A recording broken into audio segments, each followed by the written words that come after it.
Hi, I'm Matt, and in this video we're going to talk about how to take the derivative of an exponential function and how to take derivatives of logarithmic functions. So we're going to start out with how to take the derivative of an exponential function. So the most commonly used exponential function is e to the x, but we're going to generalize that to e to the g of x.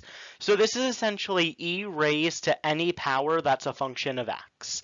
And the rule for this is that the derivative of e to the g of x is equal to e to the g of x times g prime of x. So we see that what we're taking the derivative of is going to be in the derivative, but then we also need to multiply by the derivative of the exponent. However, we could generalize this further for when we don't have the base e.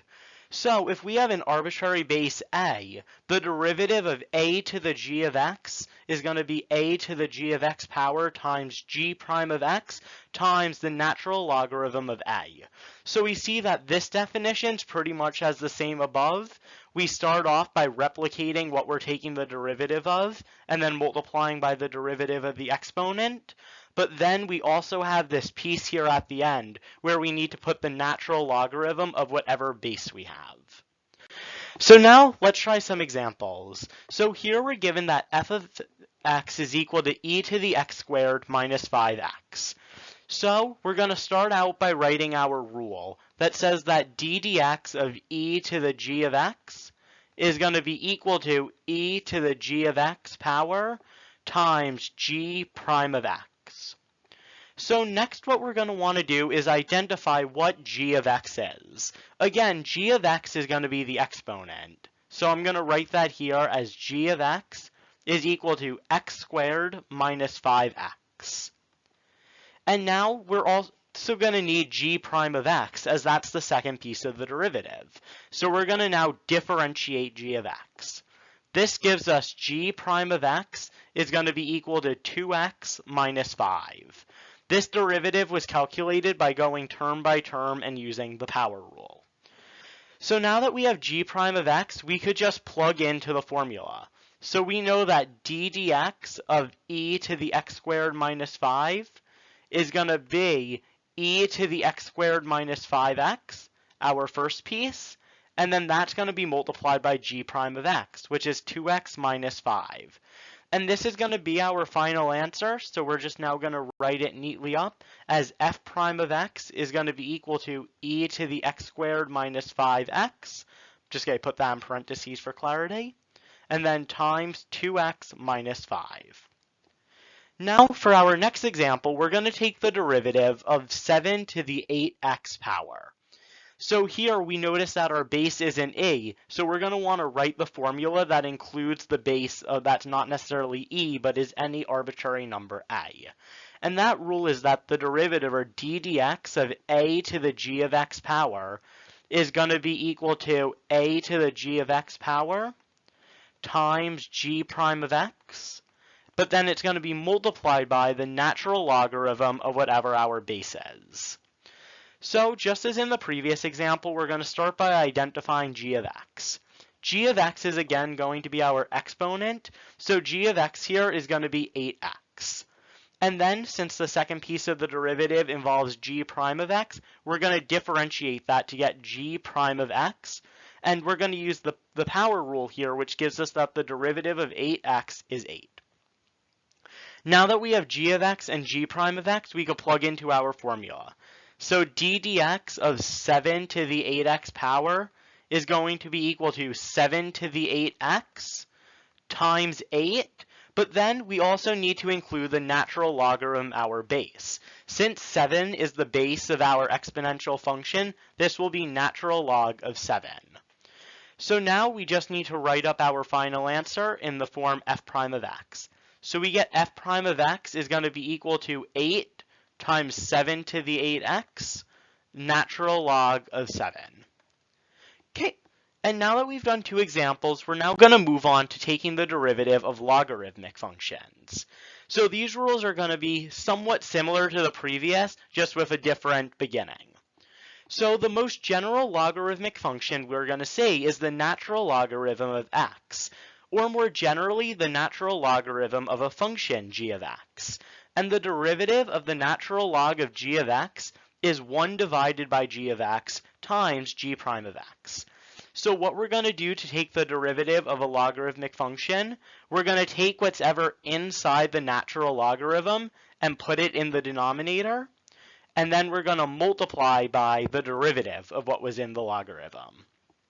Just as before, we're going to want to generalize this for when the base of the logarithm is not a. So when we have a logarithm with an arbitrary base. And that formula is logarithm base a of g of x. The derivative of that will be 1 divided by g of x times the natural logarithm of the base a times g prime of x. So we see that this formula is pretty much the same as the one above. However, we have to take our base of the logarithm and then put it in our denominator in the form natural logarithm of the base. With that said, now let's try 2 examples using logarithms. So we're going to start off with the example f of x is equal to the natural logarithm of x cubed. Since we're using the natural logarithm, or log base a, we could use the first formula from the previous slide. And that's that d dx of the natural logarithm of g of x is going to be equal to 1 divided by g of x times g prime of x. And now the next thing to do is to identify g of x. G of x is going to be what's ever in the logarithm. So in this case, g of x is going to be x cubed. Next, we need to find g prime of x, or find the derivative of x cubed. Using the power rule, we take the exponent of 3 and move it to the front as a coefficient, and then decrease the exponent by 2. So we get g prime of x is 3x squared.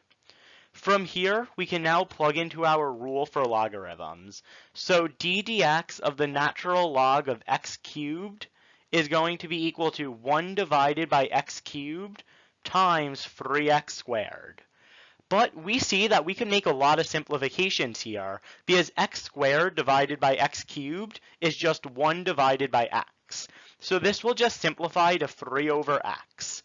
And all that's left to do is write our answer up neatly. So we found that our derivative f prime of x was equal to 3 divided by x. Now let's go on to our final example of this video. So we have that f of x is equal to log base 5 of 6 minus x.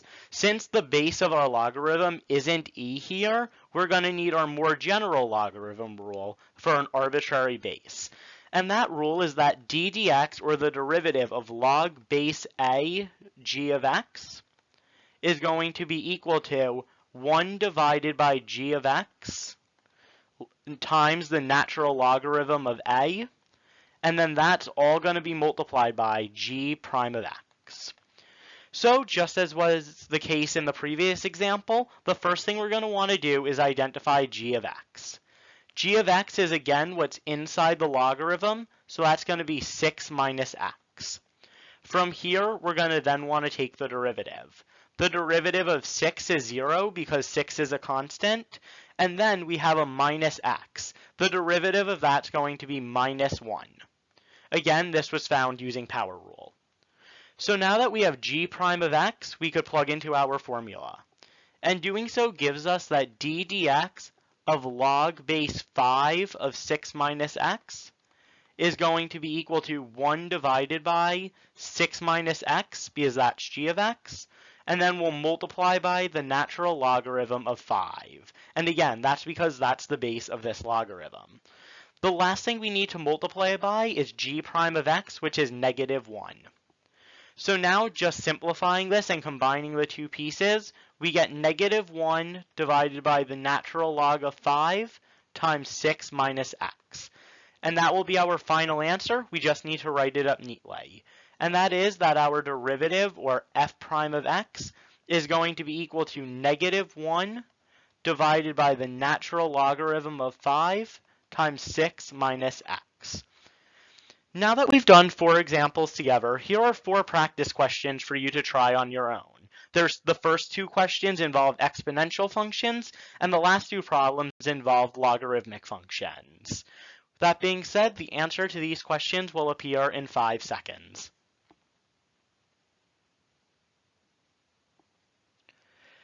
Okay, for the first question, you should have gotten negative 2 divided by e to the 2x. This was best done by rewriting f of x as e to the negative 2x and then applying the rules we went over in the video. For the second question, you should have gotten 6 to the 4 minus x times the negative natural logarithm of 6. The negative here came from our g prime of x function. For problem 3, you should have gotten 8x divided by 4x squared times the natural log of 8, which then simplifies down to 2 divided by x times natural logarithm of 8. This is what you want your final answer to be, but if you got what we have here, that's okay. You just want to simplify it further. And for our last question, problem 4, you wanted to get 1 divided by 2x. Here I just showed that the 1 over square root x, that was our 1 divided by g of x piece, and then the 1 divided by 2 square root x was our g prime of x. I hope you got these. If not, feel free to leave any questions you have about derivatives or this video in the comments below. Thank you so much for watching. Have a great day.